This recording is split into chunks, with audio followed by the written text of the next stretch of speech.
নমস্কার, আমি মৌসুমী। শিলালিপিতে আপনাদের সবাইকে স্বাগত জানাই। শুনছেন সাহিত্যিক আশুতোষ মুখোপাধ্যায়ের যার যেথা ঘর। গল্প পাঠ ভালো লাগলে শেষে একটা লাইক দিয়ে যেতে ভুলবেন না। এখনো যারা আমার চ্যানেলটা সাবস্ক্রাইব করেননি তাদের সকলের কাছে আমার অনুরোধ, প্লিজ আমার চ্যানেলটা সাবস্ক্রাইব করে নেবেন। পাশে যে বেল নোটিফিকেশনটা আছে সেটা অবশ্যই প্রেস করে দেবেন। আজ শোনাবো উপন্যাসের তৃতীয় পর্ব। আমার ঠাকুরদা ছিলেন নামকরা উকিল। খানিক দূরে একই রাস্তার উপর 3টে বাড়ি করেছিলেন তিনি। 5 ছেলে তাঁর, তাই আরো 2টো করার ইচ্ছে ছিল। এই ইচ্ছে তার পূরণ হয়নি। তার আগেই তিনি চোখ বুজেছেন। তখন মেয়েদের ভাগ নিয়ে কোনো সমস্যা নেই, কিন্তু 5 ছেলের মধ্যেই বা 3টে বাড়ি ভাগ হবে কেমন করে? আমার বাবা উকিল, ঠাকুরদার ধারের কাছেও তার পসার নয়। তার উপর অসময়ে আমার মা গত হওয়াতে রোজগারের দিকে খুব একটা ঝোঁক ছিল না। পড়াশোনা করতেই বেশি ভালোবাসতেন। তবু বাবা আর কাকাদের মধ্যে বাবার রোজগারই একটু বেশি, আর এই বাড়িটাই সব থেকে বড়। ঠাকুমার মত নিয়ে ভাগ বাঁটোয়ারার একটা সুব্যবস্থাই করেছিলেন বাবা। 3টে বাড়ির একসঙ্গে দাম ধরা হয়েছিল 1,80,000 টাকা। তার 5 ভাগের 1 ভাগ অর্থাৎ 36,000 টাকা বাবার পাওনা, আর এই বাড়িটার আলাদা দাম ধরা হয়েছিল 70,000 টাকা। তার থেকে বাবার পাওনা 36,000 বাদ দিলে থাকলো 34,000 টাকা। এই টাকা বাকি 4 ভাইকে ভাগ করে দিয়ে বাবা গোটা বাড়িটাই নিজের নামে করে নিয়েছেন। বাকি 2টো বাড়ি আর 34,000 টাকা আমার 4 কাকার ভাগে গেছে। বাবার এই উদার ব্যবস্থায় সকলেই খুশি ছিল। মায়ের কথা কিছু মনে নেই, ঠাকুরদার মরার চিত্রটা মনে আছে। বাড়িতে সে কি কান্নাকাটি, আর ঠাকুরমার সে কি অবস্থা। সেই থেকে মরার নামেই আমার বড় ভয়। বাড়ির সামনে দিয়ে বলহরি দিয়ে কাউকে নিয়ে গেলে আমার বড় বিচ্ছিরি লাগতো। আর রাতে শুনলে তো কথাই নেই, ঠাকুমাকে 2 হাতে জাপটে ধরে তার বুকের সঙ্গে মিশে শুয়ে থাকতাম। অল্প বয়সে মাকে হারিয়েছি বলে কিনা জানি না, কারণে অকারণে সেই ছেলেবেলা থেকে আমার ভিতরে কিরকম একটা ভয় মেশানো অনিশ্চয়তার ছায়া পড়ত। কেন বা কি সেটা কিছুই বুঝতাম না। সর্ব ব্যাপারে এরকম হতো। সবেতেই ভয় বা বিপদ বা শোকের কাল্পনিক প্রতিকূল চিত্রটা আগে মনে আসত। ছেলেবেলা থেকেই তাই মনে মনে নিজেকে ভীতু বলে জানি। ফলে আমার বাইরের ব্যবহার বা চালচলন এর ঠিক উল্টো। সর্ব ব্যাপারে এই ভীতু ভাবটা চাপা দেবার চেষ্টা। তাই বাইরের আচরণে যেমন সাহসী, তেমনি মুখরা, তেমনি বেপরোয়া। নিজের দুর্বলতা ঢাকা দেবার জন্য সেই ছেলেবেলা থেকেই আমি একটা বিপরীত খোলস আশ্রয় করেছিলাম। সকলে সেই খোলসটাই দেখত, সেইটাকেই বিশ্বাস করত। এছাড়া ওই বয়স থেকেই অনেক রকম উদ্ভট কল্পনা আমার মাথায় আসত। কেউ কিছু অন্যায় বা অত্যাচার করেছে শুনলেই মনে মনে আমি ভয়ানক শক্তিমতী হয়ে গিয়ে কল্পনায় তাকে যথাযোগ্য শাস্তি দিতাম। ওই সুনন্দ বোসকে ওই গোছের কত শাস্তি যে দিয়েছি ঠিক নেই। তখন কি জানি ওর সঙ্গেই আমার জীবনের গাঁটছড়া বাঁধা হবে? যাই হোক, নিজের কল্পনার সর্ব ব্যাপারে আমি মহীয়সী ও অদ্বিতীয়া। শুধু এই লেখার মধ্যে কাল্পনিক বিষাদের চিত্রটাও ভালো ফোটাতে পারতুম। স্কুলে বিদেশ ভ্রমণ রচনার উপসংহারে লিখেছিলাম, এ ভ্রমণে আমরা হাসি মুখে অভ্যস্ত হতে পারলে চরিত্রে একটা প্রস্তুতির বাঁধুনি আসবে। সেটা সম্বল করে তখন আমরা হয়তো এই ধরাধাম থেকে শেষের অজ্ঞাত বিদেশ ভ্রমণের পথে পা বাড়াতেও ভয় পাব না। আসলে তো সবই ভ্রমণ, এই পৃথিবীতে আসাটাও, এখান থেকে যাওয়াটাও। এই গোছের অনেক কিছু মাথায় গজাতো, আর সেসব লিখেও ফেলতাম। এই করে শুধু স্কুলের মেয়েরা নয়, টিচারদের ধারণা হলো আমি খুব ভালো বাংলা লিখি। আমার কল্পনা শক্তি প্রখর, আর চিন্তার মধ্যে মৌলিকতা আছে। কে কি হবে বা হতে চায় তাই নিয়ে লিখতে দেওয়া হয়েছিল একবার। সেই প্রথম আমি বেশ স্পষ্ট করে ঘোষণা করেছিলাম লেখিকা হব। তার জন্য কিরকম গুণাগুণ দরকার, প্রস্তুতি দরকার, সে সম্পর্কেও যা মনে আসে তাই লিখেছিলাম। সেই লেখাটা টিচার নিয়ে গিয়ে আমাদের স্কুল ম্যাগাজিনের ছাত্রী সম্পাদিকার হাতে দিয়েছিলেন। তারপর একদিনের সে বিস্ময় আর পুলকের সীমা নেই। ভাবি লেখিকার স্বপ্ন নাম দিয়ে লেখাটা স্কুল ম্যাগাজিনে ছাপা হয়েছে। সেই থেকে নিজের কাছে অন্তত আমি লেখিকা হয়েই গেছি। সহপাঠিনীরাও বিশ্বাস করেছে লেখিকা হতে আমার আর বাকি নেই কিছু। সেই লেখাটা পড়ে বাড়ির সকলে খুশি। ঠাকুমা বাবাকে সেই ছাপা লেখাটা দেখিয়েছে। আনন্দ ছর্দিরও হয়েছে। আমার কিন্তু মনে হয়েছে সেই সঙ্গে ওর একটু হিংসেও হয়েছে, কারণ এরপর কিছুদিন ওকেও লেখা মক্স করতে দেখেছি। আমাকে বোঝাতে চেয়েছে ইচ্ছে করলে ও এর থেকে ভালো ছাড়া খারাপ লিখবে না। একটা কথা বলে রাখি, রমেশ ভার্গবের উপর রাগ অনেকদিন পর্যন্ত যায়নি। সুনন্দ বোসের বাড়িতে সব বলে দেবার ভয়টা কেটে যাওয়ার পর থেকে কারণে অকারণে সেই রাগটা ও আমার উপর ফলাতো। না, রমেশ ভার্গবকেও আর দু চক্ষে দেখতে পারে না, দেখার সুযোগও আর ঘটেনি। কিন্তু আমার জন্যই যে রমেশ ভার্গব ওকে বাতিল করেছিল, সেই ক্ষোভও বোধহয় শিগগির ভুলতে পারেনি। ওদিকে একটা বছর যেতে না যেতে সুনন্দ বোস যে তার বাড়ির মাথায় কাউকে দেখার বা কারোর সঙ্গে দুটো কথা বলার আশায় তার বাড়ির সামনে দাঁড়িয়ে থাকে, তাও বোধহয় ওর টের পেয়েছে। 3 বোনের কেউ সত্যি আমরা ওকে সুচক্ষে দেখি না। তবু ছর্দির ধারণা ওই একটা অতি বাজে লোকের আগ্রহ ক্রমে ওর দিক থেকে আমার দিকে ঘুরেছে। তাই যখন তখন ঠেস ঠোস দেয়, উপদেশও দেয়। বলে, খবরদার, ও একটা 1 নম্বরের লোফার, ওর দিকে তাকাবিও না, কথাও বলবি না। 16 বছর হতে না হতে আমি পুরোদস্তুর লেখিকা হয়ে গেছি। সামনের বার উঁচু ক্লাসে উঠলেই আমি যে ছাত্রী সম্পাদিকা হব তা স্কুলের জানা কথা। ইতিমধ্যে ছোটদের মাসিক পত্রে আমার অনেক গল্প আর কবিতা ছাপা হয়ে গেছে। মিশনারি স্কুলের প্রিন্সিপাল পর্যন্ত জেনেছে তার স্কুলের এক ছাত্রী নামজাদা লেখিকা হতে চলেছে। ছোটদের সব কাগজেই আমি লেখা পাঠাতাম। তার মধ্যে কোনো লেখা ফেরত আসতো না এমন নয়।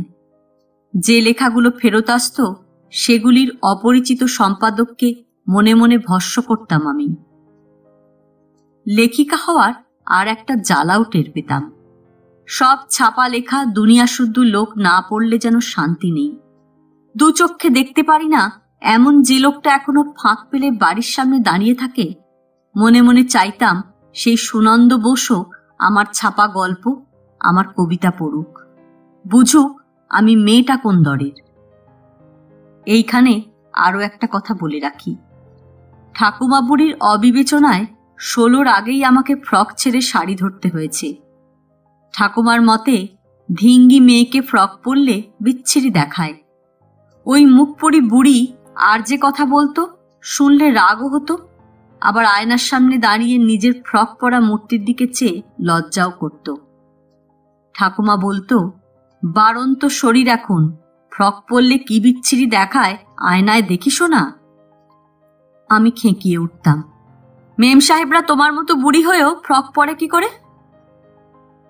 ঠাকুমার সমানতালে জবাব দিত, তা বলে তোরাও মেম সাহেবদের মতো ঠ্যাং দেখিয়ে বেড়াবি? যে দেশের যা। যাই হোক, আমাকে একটু আগেই শাড়ি ধরতে হয়েছে। ঠাকুমা গজগজ করে বলতো, ওই মেজ ছুরিটা রোগা পটকা বলে ওকে তবু কিছুকাল মানিয়েছে, তোকে মানায় না। আর এই শাড়ি পরতে শুরু করার পর থেকে স্পষ্টই আর একজনের চাউনি বদল লক্ষ্য করেছি আমি। এরপর থেকে আমাকে দেখলেই প্রথম কিছুদিন অন্তত ওর ছোট ছোট চোখ দুটো আগের থেকে অনেক বেশি উৎসুক হয়ে ওঠে, আর পুরু ঠোঁটের ডগায় খুশির দাগ পড়ে। আর তাই দেখে রাগে শাড়ি ছেড়ে আবার ফ্রক ধরার ইচ্ছে হতো আমার। যে কথা বলছিলাম, লেখিকা হওয়ার এমনই যাতনা যে মনে মনে চাইতাম ওই চক্ষুশূল সুনন্দ বোসও আমার ছাপা লেখা পড়ুক আর অবাক হোক। অবাক একদিন আমিই হলাম। শুনেছি সে বছরই বিকম নাকি পাশ দিয়ে দিগ্গজ হয়ে সামনের ভাঙা বাড়ির ওই ছেলে কোনো একটা ব্যাংকে কেরানিগিরিতে ঢুকেছে। মনে হয় ওর বয়স তখন 22 ছাড়ায়নি। ওই বয়সেই চাকরিতে ঢুকে হাবভাব বেশ একটু ভারিক্কি হয়ে উঠেছে। হঠাৎ একটা ছুটির দিনে বাড়ি থেকে বেরিয়েই দেখি গম্ভীর মুখে রকে বসে কি একটা পড়ছে। আমাকে দেখেই মুখ তুলে তাকালো একবার, তারপর হাতের বস্তুটা আর একটু তুলে ধরে বেশ মন দিয়ে পড়তে লাগলো। আর তক্ষুনি খুশির বদলে কেন যেন আমার প্রচণ্ড রাগ হয়ে গেল। লোকটার হাতে ছোটদের একটা রংচঙে মাসিক পত্র। দিন কয়েক আগে ওই কাগজটা আমার কাছেও এসেছে, কারণ ওতে আমার একটা গল্প ছাপা হয়েছে। আমি না দেখেও বলে দিতে পারি ওর সামনে কোন পাতাটা খোলা, আর এও বলে দিতে পারি ও কিছুই পড়ছে না, আসলে আমাকে দেখিয়ে মজা করছে। আমি হন হন করে এগিয়ে গেলাম। কাছের ওষুধের দোকান থেকে ঠাকুমার জন্য কি একটা ওষুধ আনতে বেরিয়েছিলাম। শোনো। আমি চমকে ঘুরে দাঁড়ালাম। ওই উপদ্রব হাসছে একটু একটু। বলল, তোমার গল্পটা পড়লাম। এমনভাবে বলল যেন গল্প পড়ে আমাকে কৃতার্থ করেছে। এই কাগজেই আমার লেখা বেরিয়েছে জানল কি করে ভেবে পেলাম না। কিন্তু তারপরে যে মন্তব্য করল শোনা মাত্র মাথায় ঝলকে ঝলকে রক্ত উঠতে থাকল। বলল, একেবারে ছেলে মানুষই ব্যাপার, মেয়ের লেখা বলেই ওই রকম কাঁচা লেখা ছাপা হয়েছে। কাণ্ডজ্ঞান খুইয়ে আমি ঝাঁঝিয়ে উঠলাম। কাঁচা পাকা চিনতে হলে একটু লেখাপড়া জানার দরকার হয়, হাঁ করে দাঁড়িয়ে থাকলেই হয় না।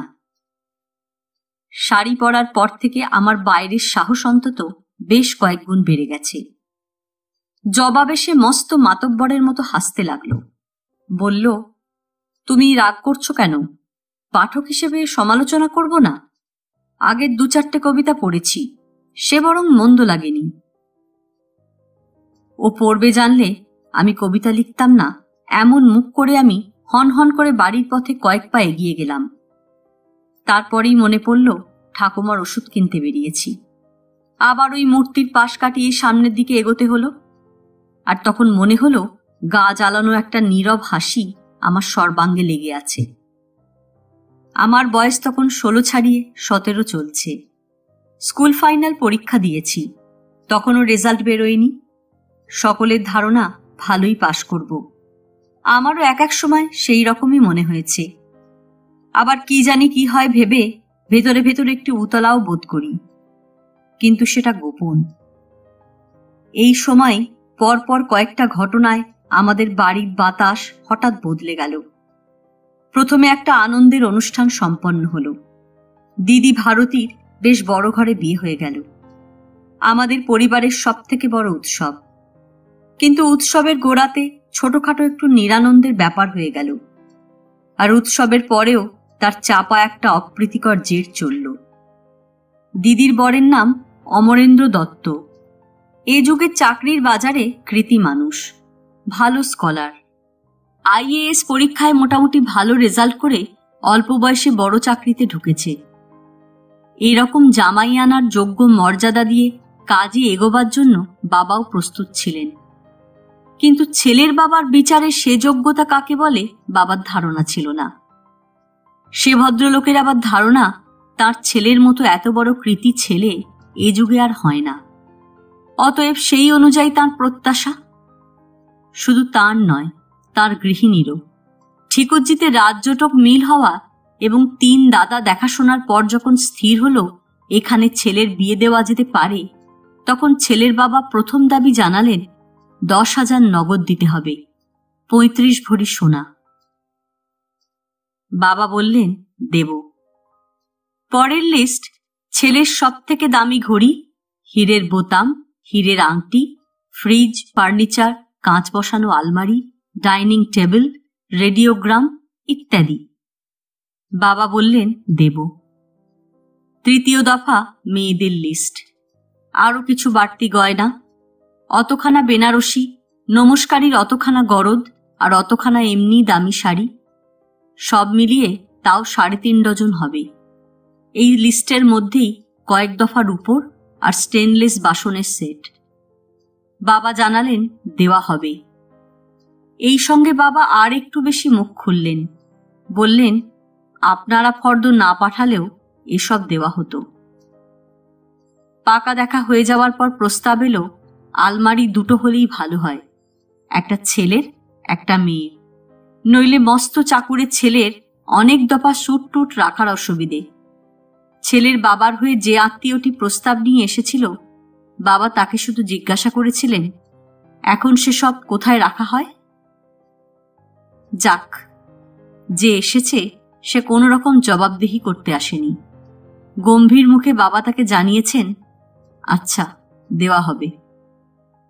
তারপরই ঠাকুমার কাছে এসে বলেছেন এখানে কাজে এগিয়ে ভালো করলাম না। দাবির ব্যাপারটা এখানে শেষ হয়ে গেলেও বোধহয় কারো মনে সেরকম বড় কিছু দাগ পড়ত না। বিয়ের মাত্র 7 দিন আগে শেষ আর্জি নিয়ে উপস্থিত ছেলের বড় ভগ্নিপতি জামাইকে বলে কয়ে দিদির হবু শ্বশুরই পাঠিয়েছেন। সে ভদ্রলোক মাথা চুলকে জানালো বক্তব্যটা একটু ডেলিকেট। ছেলে হঠাৎ বুক ফুটে একটা ইচ্ছে জানিয়েছে, শ্বশুরমশাই তাই জামাইকে পাঠিয়েছেন। আলমারি দুটো লাগবে না, একটাতেই হবে। তার বদলে ছোটখাটো একটা গাড়ি যদি দেওয়া হয় ছেলের, তাহলে সকল স্বাদ পূর্ণ হয়। দিদির হবু শ্বশুর বাড়ি থেকে লোক এসেছে শুনলেই আমরা আড়ালে হুমড়ি খেয়ে পড়তাম। এই আর্জি শুনে আমি আর ছোটদি সব হয় বাবার দিকে তাকালাম। মাথার ওপর পাখা ঘোরা সত্ত্বেও বাবার কপালে যেন বিন্দু বিন্দু ঘাম দেখা দিয়েছে। খানিক চুপ করে থেকে বাবা জিজ্ঞেস করলেন আপনি তো ভদ্রলোকের একমাত্র মেয়েকে বিয়ে করেছেন, আপনাকে এসব দেওয়া হয়েছে? ভিতরে ভিতরে বড় রকমের ধৈর্যচ্যুতি না ঘটলে বাবার মুখ দিয়ে এমন কথা বেরোয় না। দিদির হবু নন্দায়ের মুখ কালো। জবাব দিল আজ্ঞে না, ছেলে দেখে কথাটা তোলা। বাবা জবাব দিলেন আমার শক্তি নেই, পারবো না। ভদ্রলোক চলে গেল। সেই বিকেলেই দিদির হবু শ্বশুরের কাছ থেকে পত্রদূত এলো। চিঠির বক্তব্য তাঁর জামাইকে মাননীয় অতিথি হিসেবেই গণ্য করা উচিত ছিল। তাকে কি দেওয়া হয়েছে না হয়েছে সে প্রশ্ন তোলা আদৌ সুরুচির পরিচায়ক হয়নি। যাই হোক, নতুন কুটুম্বিতার মধ্যে তিনি তিক্ততা সৃষ্টি করতে চান না। তাঁর কেবল বক্তব্য মেয়ের নিতান্ত সুকৃতির ফলেই এমন যোগ্য ছেলের সঙ্গে বিবাহবন্ধন ঘটতে যাচ্ছে। এ কথা চিন্তা করেও ছেলে যে জিনিসটা মুখ ফুটে চেয়েছে সে সম্বন্ধে আর একবার বিবেচনা করা উচিত। আর নিতান্তই যদি ছোটখাটো একটা গাড়ি দেওয়া এখন সম্ভব না হয়, ভবিষ্যতে সম্ভব হবে এমন প্রতিশ্রুতি পেলেও সপুত্র তিনি সন্তুষ্ট থাকবেন। দুধ বিদায় করে বাবা ঠাকুমাকে এসে বললেন এ বিয়েতে আর এগিয়ে কাজ নেই। ঠাকুমা প্রথমে আকাশ থেকে পড়লেন, তারপরে সব শুনে কান্নাকাটি শুরু করে দিলেন। ওদিকে লজ্জায় অপমানে দিদিও কাঁদতে লাগল। বাড়ির বাতাস থমথমে। ছোটদি দিদির সেই হবু শ্বশুর ভদ্রলোককে চামার বলে গালাগালি দিতে লাগলো। দাদাও যা মুখে আসে তাই বলতে লাগলো। আমার কেবল মনে হতে লাগলো যদি আমার এত টাকা থাকতো যে যা খুশি করা যায়, যা খুশি কেনা যায়, তাহলে দিয়ে দিয়ে ওই অদেখা বুড়ো ভদ্রলোকের আমি দম বন্ধ করে ছাড়তাম। আবার রাগ যেতে না যেতেই ত্রাস। কেনাকাটা সারা, ব্যবস্থা সারা, এখন কি হবে? ভেবে চিনতে বাবা ঠান্ডা মাথাতেই জবাব দিলেন যোগ্য জামাই আনার আগ্রহে এতখানি সাধ্যের বাইরে তিনি এগিয়েছেন ধারণা ছিল না। গাড়ি দেবার প্রতিশ্রুতি দিতেও তিনি অসমর্থ। আর ভাবি বৈবাহিকের জামাতা বাবাজি ক্ষুণ্ণ হয়েছেন বলে তিনি অনুতপ্ত। নিজের দিন দশার যাতনায় এমন উক্তি তার মুখ দিয়ে নির্গত হয়ে থাকবে। আমার ধারণা গাড়ি যদি বাবা একটা দিতে পারতেন তাহলে ওর ডবল কথা শোনালেও বর বা বরের বাপের গায়ে ফোসকা পড়ত না। বিয়ে নির্বিঘ্নেই হয়ে গেছে, কিন্তু ঠাড়ে ঠোড়ে বিয়ের আসরেই ছেলের বাবা আমার বাবাকে কিছু কথা শুনিয়েছেন। বলেছেন সবই নিয়তি নির্বন্ধ, যেখানে যার ঘর ঠিক করা আছে সে সেখানেই যাবে, নইলে এরকম একটা ছেলের জন্য দেওয়া থোয়ার তো কত লোকই ছিল। দান সামগ্রী যা দেওয়া হয়েছে, ভদ্রলোক একটি একটি করে তা মিলিয়ে নিয়েছেন, আর কোথাও ফাঁক বা ফাঁকি আছে কিনা তা খুঁটিয়ে লক্ষ্য করেছেন। জীবনে সেই প্রথম বাস্তব দেখেছি যেন আমি। আক্রোশে এই বাস্তব নিয়ে আমার একটা গল্প লেখার বাসনা ছিল। দিদির কথা ভেবেই আর এগোইনি। শ্বশুরবাড়ি থেকে প্রথমবার ফিরে আসার পরেই দিদির হাব ভাব আর কথাবার্তা শুনে আমি আর ছর্দি আড়ালে হেসেছি। কত বড় যোগ্য ব্যক্তির সঙ্গে বিয়ে হয়েছে দিদি এরই মধ্যে বুঝে ফেলেছে। ওর বর নাকি কখনোই আধ একলার মতো এটা চাই ওটা চাই করেনি। গাড়ির কথা একবার মুখ ফুটে বলেছিল এই মাত্র। বাবার সাধ্য নেই শোনার পর আর একবারও নাকি ও নিয়ে উচ্চবাচ্য করেনি। সব ওর শ্বশুর শাশুড়ির কাণ্ড। তবে দিদিরও মত, বিয়ের আগে নন্দাইকে ওভাবে কথা শোনানো বাবার উচিত হয়নি। এই নিয়ে নাকি বাবার সম্পর্কে বিরূপ সমালোচনা হয়েছে ও শ্বশুরবাড়িতে। আমাদের ভগ্নিপতি অমরেন্দ্র দত্ত মানুষটা অপছন্দের নয়। একে বিদ্বান, তার উপর কত বড় চাকরি করে সে সম্বন্ধে নিজেই একটু বেশি মাত্রায় সচেতন। এসবের একটা আলগা জলুস আছে। গোড়ায় গোড়ায় একটু গম্ভীর থাকত। সেটা বিয়ের আগের অপ্রীতিকর ব্যাপারটার দরুনও হতে পারে। পাওয়া থোয়ার ব্যাপারে তার কোনো লাভ নেই। দিদি এ কথা বললেও ছর্দির কাছে অন্তত সেটা আদৌ বিশ্বাসযোগ্য হয়নি। কিছুদিন না যেতে মুখ মোচকে ছর্দি আমাকে বলেছে, বড় চাকরি করলে কি হবে, বিষয় বুদ্ধি খুব টনটনে। নতুন বিয়ে হলে শালি-টালি নিয়ে লোকে কত ফুর্তি করে আর খরচা করে, কিন্তু সে বেলায় হাতের মুঠো একেবারে বন্ধ। আর বড় চাকুরে ভগ্নিপতি সম্পর্কে দাদার উক্তি আরো বাঁকা। ভাগ্যিস দিদির কানে যায়নি। দাদা ফস করে বলে বসেছিল, 750 টাকা তো মোটে মাইনে এখন, ভারী বড় চাকরি। ও যদি বড় চাকরি হয় তো লাট সাহেবের হেড খানসামা আরো বড় চাকরি করে। বাড়ির হাওয়া বদলের দ্বিতীয় ঘটনা এই দাদাকে নিয়ে। বাবার সঙ্গে আমাদের বাক্যালাপ এমনিতে খুবই কম। সেই বাবা হঠাৎ এক সন্ধ্যায় ঠাকুমার সামনে গুরুগম্ভীর মুখে দাদাকে ডেকে পাঠাতে আমরা ঈষৎ সচকিত। দাদার মুখের দিকে চেয়ে বাবা সোজা জিজ্ঞাসা করলেন, ময়দানের দিকে বিকেলে যে মেয়েটির সঙ্গে ঘোরাঘুরি করতে দেখলাম সে কে? আচমকা আক্রান্ত হবার ফলে দাদার বিবর্ণ মূর্তি। ওদিকে আমাদেরও যেন আকাশ থেকে পতন। মৃদু কঠিন গলায় বাবা আবার বললেন, শুধু আজ নয়, আরো 2 দিন দেখেছি। কে মেয়েটি, কি জাত? ঠোঁটে জিভ ঘষে দাদা জবাব দিল, কায়স্থ। তুমি তাকে বিয়ে করবে? এখন নয়, পরে। তাহলে ঘোরাঘুরিটাও পরে করলে ভালো হয় না? তুমি কি করো না করো সে জানে? দাদা সভয়ে মাথা নাড়ল, জানে। বাবা ঠিক বিশ্বাস করলেন বলে মনে হলো না। একটু চুপ করে থেকে বললেন, কি ইচ্ছে না ইচ্ছে ঠাকুমাকে সব বলো, আমি পরে শুনে নেব। এভাবে ঘোরাঘুরি আমি পছন্দ করি না। ঠাকুরমার চোখ জোড়া কপালে উঠেছিল এতক্ষণ। ঘরের বাইরে আমাদেরও। হঠাৎ বড়লোক হওয়ার চিন্তা ছাড়া দাদার মাথায় আর কিছু আসে আমাদেরও ধারণা ছিল না। যদি শুনতাম দাদা একসঙ্গে 1000 খানেক টাকার লটারির টিকিট কিনেছে, তাহলে বোধহয় একটু অবাক হতাম না। দাদার যে বিয়ের বয়স হয়ে গেছে বাড়ির মধ্যে সে কথা একমাত্র ঠাকুমাই বলতো। দিদির থেকেও বছর 3 বড়। দাদার বয়স 25 হবে, কিন্তু বাড়ি শুদ্ধ লোক দাদাকে ছেলে মানুষই ভাবত। বাবা চলে যেতে ঠাকুরমার রাগ আর বিস্ময় একসঙ্গে ভেঙে পড়ল। পাজি, হতচ্ছাড়া, ডুবে ডুবে এই কাণ্ড তোর! তোকে আজ আমি পাখার ডাঁটি দিয়ে পিটব। আয় এদিকে। ছুরি দেখতে কেমন? ঠাকুমাকে দাদা থোড়াই কেয়ার করে? ভালো না। তাহলে তুই কি দেখে মজলি? দাদা হেসেই জবাব দিল, আমি মজিনি। ও ছুরিটা মজেছে এই মাতাল কার্তিক দেখে। আমাদের ভাই বোনেদের মধ্যে দাদার চেহারাই সব থেকে ভালো। হেসে মাথা নাড়ল। তাই ঠাকুমা জিজ্ঞেস করল, ঘর কেমন? ভালো। বয়স কত?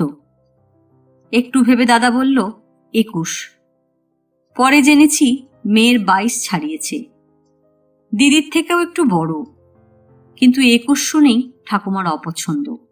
বলে উঠল, তুই সেদিনের ছোঁড়া, 21 বছরের মেয়ে নিয়ে তুই করবি কি? দাদা হাসতে লাগল। মেয়ের নাম সুরমা, বিয়ে পড়ে, এই প্রথম বছর।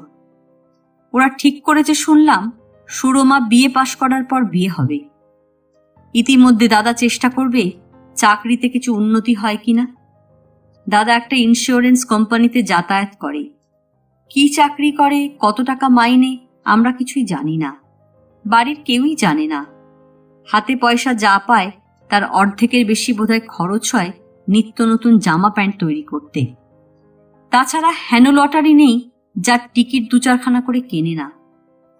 ওদিকে ছুটির দিনে দুপুরে বাড়ির নিচের ঘর বন্ধ করে বন্ধু বান্ধব নিয়ে তাস খেলে। তাতে যে টাকা পয়সার লেনদেন হয় তা আমরা 2 বোন অন্তত বেশ জানি। মাথা খাটিয়ে এ পর্যন্ত ব্যবসার নামেও কিছু টাকা জলাঞ্জলি দিয়েছে সে খবরও রাখি। এই দাদা কিনা প্রেম করতেও জানে। ছর্দির আগ্রহী দাদা একদিন তার ভাবি বউ দেখালো আমাদের। তাছাড়া ব্যাপারটা যখন বাড়ি শুদ্ধ জেনেছে তখন আর অত রাগ ঢাকের কি আছে। কিন্তু সত্যি বলতে কি, দাদা যেমনই হোক তার এরকম বউ হবে আমরা আশা করিনি। রোগা লম্বা, নিতান্ত সাদামাটা চেহারা, গায়ের রং আমার থেকেও দুপ্রস্থ মাজা।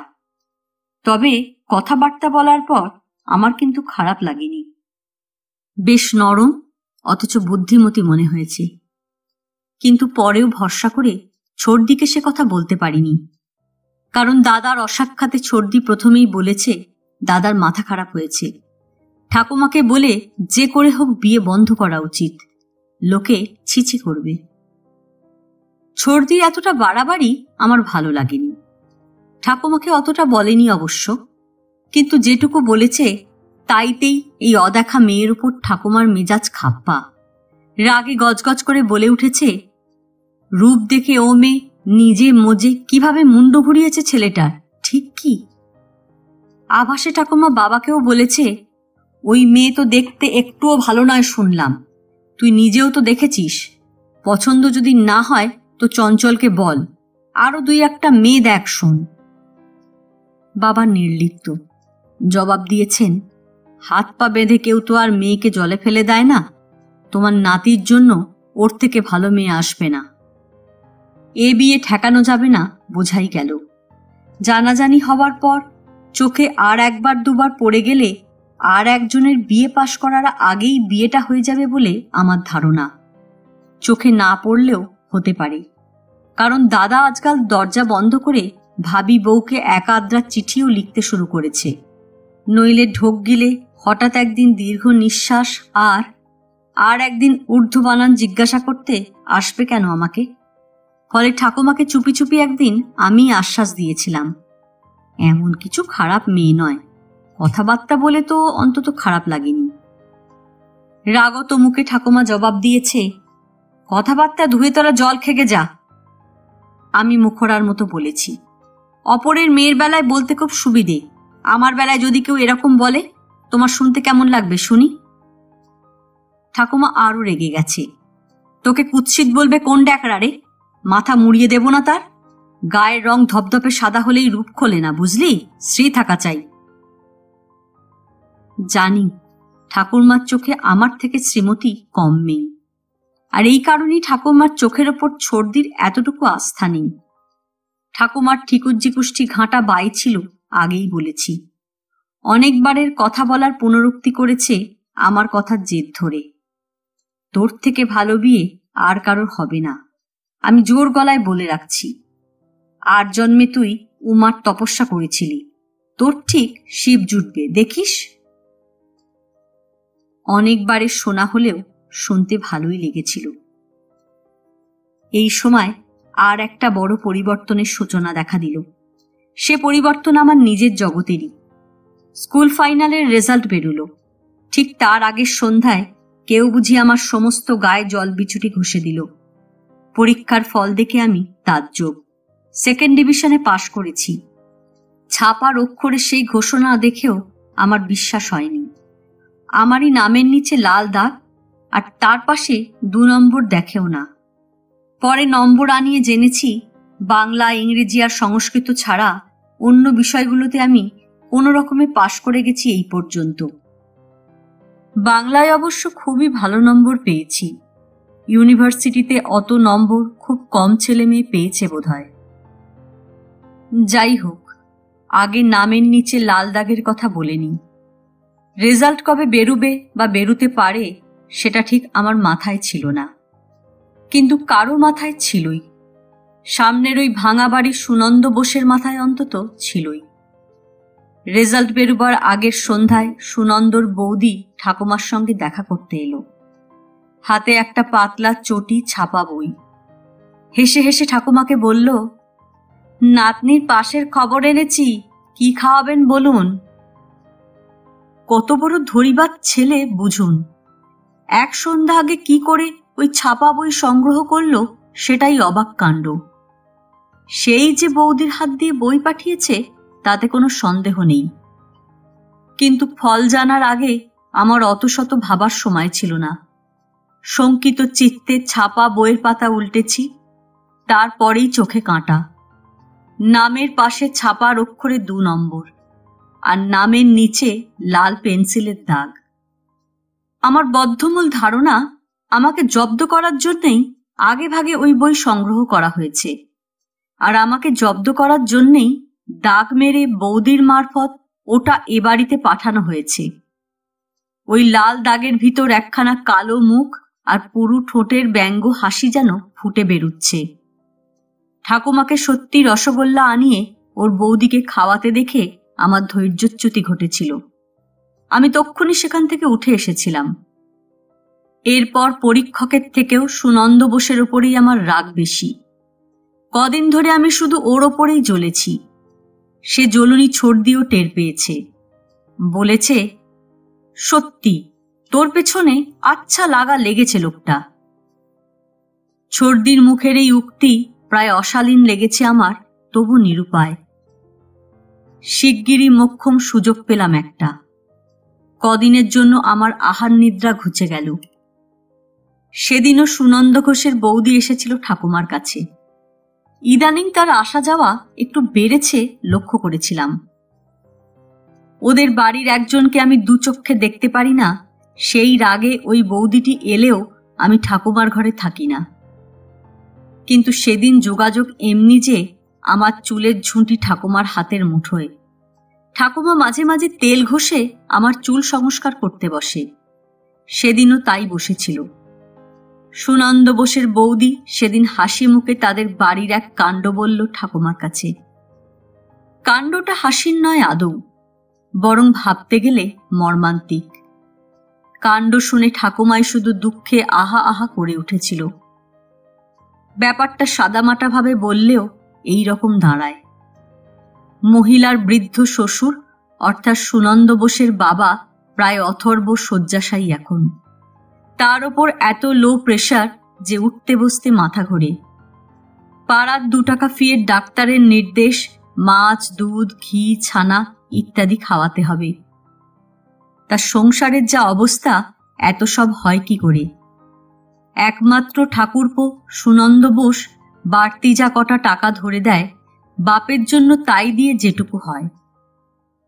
কিন্তু বুড়োর আবার এমনি রোগ যে কিছুই একলা খেতে পারেন না। আর পারবেনই বা কি করে?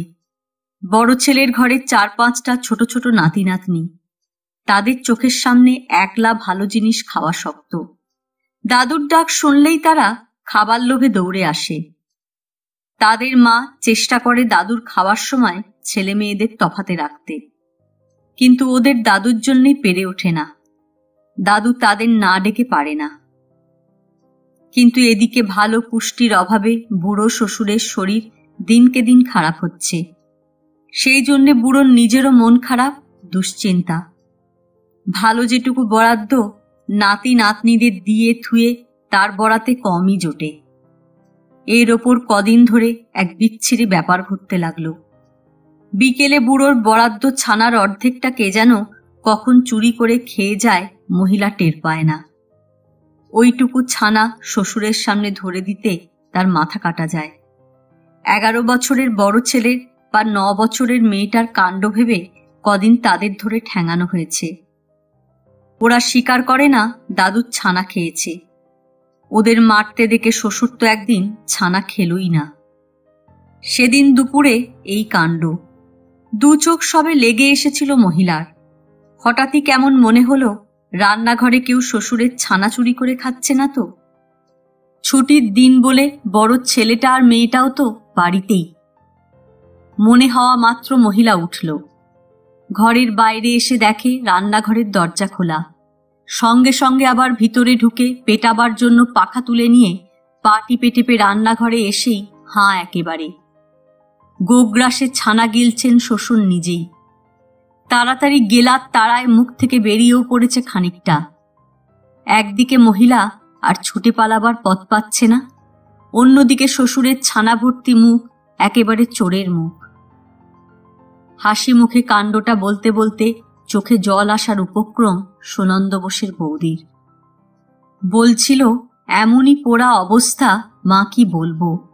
শিশুগুলোকে না দিয়ে খেতেও পারেন না, আবার পুষ্টির অভাবে বেশি দিন টিকবেন না, সেই ত্রাস এমন যে নিজের ছানাই চুরি করে খেতে হয়। কাণ্ডটা শোনার পর থেকে আমি যেন কিরকম হয়ে গেছিলাম। আক্রোশে আর উদ্দীপনায় 3 দিন পর্যন্ত ভরপুর সারাক্ষণ। রাত জেগে বহুবার কাটাছেঁড়া করে সেই প্রথম বড়দের জন্য একটা গল্প লিখেছি আমি। হুবহু ওই ঘটনাটাই গল্পের বিষয়বস্তু। ব্যতিক্রম কেবল বুড়োর 2 ছেলের চরিত্র বিশ্লেষণে। আমার গল্পের 2 ছেলের মধ্যে বড় ছেলে সংসারের কাঠামো আর বাপের দেহযন্ত্র সচল রাখতে দিন রাতের পরিশ্রমে শরীরের রক্ত জল করে ফেলছে, আর ছোট ছেলে বাবু আনা হয়ে ব্যাংকে কেরানিগিরি করতে যায়, আর অবসর সময় বাড়ির সামনে হাঁ করে ঘন্টার পর ঘন্টা দাঁড়িয়ে মেয়েদের রূপ দেখে। ওদিকে পুষ্টির অভাবে বুড়ো বাপ ভয়ে ত্রাসে নিজের বরাদ্দ ছানা নিজে চুরি করে খায়। গল্পটা এক নামকরা সাপ্তাহিক কাগজেই পাঠিয়ে দিয়েছিলাম। 1 সপ্তাহের মধ্যেই সেই গল্প ছাপা হয়ে যেতে বিস্ময়ে আনন্দে অস্থির আমি। অত বড় সাপ্তাহিকের সম্পাদক নিজে আমাকে পুষ্টি গল্পের জন্য ধন্যবাদ জানিয়ে চিঠি দিয়েছেন। লিখেছেন, এমন বাস্তবধর্মী গল্প মেয়েরা কমই লিখতে পারেন। সেই গল্প পড়ে দিদির স্কলার এবং বড় চাকুরে বড় সেই প্রথম আমার লেখার প্রশংসা করেছে। কিন্তু এত আনন্দের থেকেও আমার আক্রোশ কম নয়। যার জন্য লেখা সে দেখল কিনা, ছোটদির সঙ্গে পরামর্শ করে একখানা সেই সাপ্তাহিক পত্র কেনা হলো। তারপর নিজেদের নাম ধাম না দিয়ে সেটা সুনন্দ বোসের নামে বুক পোস্ট করে দেওয়া হলো। 2 দিন বাদে আশা সফল হলো আমার। দোতলার বারান্দায় দাঁড়িয়েই ওই মূর্তি দেখলাম। 4 চোখের মিলন হলো, কিন্তু শুভদৃষ্টি নয় সেটা। সুনন্দ বোসের 2 চোখ আমার চোখের ওপর স্থির, ভাবলেশ শূন্য, আর আমার 2 চোখ খড়খড়ে আক্রোশে ভরা। এরপর অবশ্য আমার একটু দুশ্চিন্তা হয়েছে লোকটা তার বৌদিকে গঞ্জনা দেবে কিনা, কারণ গল্প কার মুখ থেকে শুনেছি সেটা বার করা এমন কিছুই শক্ত নয়। কিন্তু সেই দুর্ভাবনা পরদিনই কেটে গেছে। ওর বৌদি আগের মতো হাসি মুখেই ঠাকুমার সঙ্গে গল্প করে গেছে, গল্পের খবরও রাখে না। পরদিন আমি আর ছোটদি গাড়িতে দিদির ওখানে যাব। গাড়িতে উঠতে ছোটদি বেশ জোরে চিমটি কাটল একটা। সামনে চেয়ে দেখি সুনন্দ বোস অফিস থেকে বাড়ি ফিরছে। আমাদের দেখে রাস্তা ডিঙিয়ে সোজা গাড়ির সামনে চলে এলো। একটু ঝুঁকে আমার দিকে চেয়ে বলল, বই পেয়েছি, গল্পও পড়েছি, ভালো লেগেছে। ড্রাইভারের দিকে চেয়ে আমি ঝাঁঝিয়ে উঠেছি, চালাও।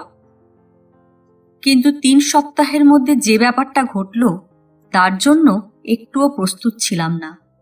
মনে বরং প্রচুর আনন্দ ছিল। পুষ্টি গল্পের দরুন মাত্র 3 দিন আগে 20টা টাকা পেয়েছি। সেই প্রথম উপার্জন আমার। 20 টাকা পাওয়ার আনন্দ 20,000-এর মতো। হঠাৎ সেদিন বিকেলের দিকে সামনের ভাঙা বাড়িতে গাড়িওয়ালা ডাক্তারের আনাগোনা চোখে পড়ল। পরদিনও ঠাকুমা বলল বুড়োর অবস্থা খারাপ। তারপর দিন বাড়িতে কান্নাকাটি। সুনন্দ বোসের বাবা মারা গেলেন। আমি হঠাৎ যেন কি এক বিচ্ছিরি রকমের অস্বস্তির মধ্যে পড়ে গেলাম। কেবলই মনে হতে লাগলো এই একটা মৃত্যুর সঙ্গে আমার যেন কি একটা যোগ থেকে গেল। ওরা দেহ তুলে নিয়ে গেল। সকলের সঙ্গে আমি দোতলার বারান্দায় এসে দাঁড়াতে পারলাম না। অন্ধকার ঘরের জানলায় দাঁড়িয়ে দেখলাম। দেহ তোলার আগে উস্কো খুস্কো মূর্তি সুনন্দ এ বাড়ির দিকে তাকালো একবার, তা লক্ষ্য করলাম। দিন 7-8 বাদে ওকে আমাদের বাড়িতে ঢুকতে দেখলাম। 11 দিনে শ্রাদ্ধ করবে, বাবাকে নেমন্তন্ন করে গেল। শ্রাদ্ধ শান্তি মিটে যাবার পর্যন্তই আমার ভিতরে ভিতরে কি একটা অজ্ঞাত অনুশোচনা ছিল। তারপর থেকে আর একদিনও ওই মূর্তিকে বাড়ির সামনে দাঁড়িয়ে থাকতে দেখা গেল না। ছর্দি বলল, তোর গল্পে কাজ হয়েছে। আমিও ভাবলাম তাই হবে। এর মাসখানেক বাদে কানে এলো সুনন্দর বৌদি ঠাকুমার কাছে দুঃখ করছে তাদের সংসার প্রায় অচল হয়ে উঠেছে। তার দেওরের মতিগতি কিরকম অবুঝ হয়ে উঠেছে। এই দুর্দিনের বাজারে হঠাৎ অফিসের এক বড় কর্তার সঙ্গে রাগারাগি করে ব্যাংকের চাকরিটা ছেড়ে দিয়ে বসল। ব্যাংকের সেই বড় কর্তা নাকি একটা মোটা বাঁধানো খাতা তার হাতের ওপর ছুঁড়ে ফেলে দিয়েছিল। আর তক্ষুনি সেই খাতা তার পায়ের ওপর ছুঁড়ে ফেলে দিয়ে দেওর সেই যে ব্যাংক থেকে বেরিয়ে এসেছে আর ওমুখও হয়নি। দাদা তার হাত ধরে সাধ্য সাধনা করেছে, তবু না। আরো কিছুকাল বাদে কানে এসেছে মহিলার দেওর কোন 2-1টা ওষুধের দোকানে অ্যালুমিনিয়ামের কৌটো সাপ্লাই করে বেড়াচ্ছে। এর থেকে রোজগার কি হয় বা কিছু হয় কিনা কেউ খবর রাখে না। আমরা আর কোনোদিন, এমনকি কোনো ছুটির দিনেও সুনন্দ বোসকে আর বাড়ির সামনে দাঁড়িয়ে থাকতে দেখিনি। মোট কথা, লম্বা 5 বছরের মতো আমার জীবন থেকে সুনন্দ বোস নামক এক উপদ্রব মুছে গেছে। আমি আর তার অস্তিত্বের খবরও রাখি না। আজ এ পর্যন্তই। উপন্যাসের 4র্থ পর্ব নিয়ে অন্যদিন আসব। গল্প পাঠ ভালো লাগলে লাইক, শেয়ার, কমেন্টস করতে ভুলবেন না। আজকের মতো নমস্কার।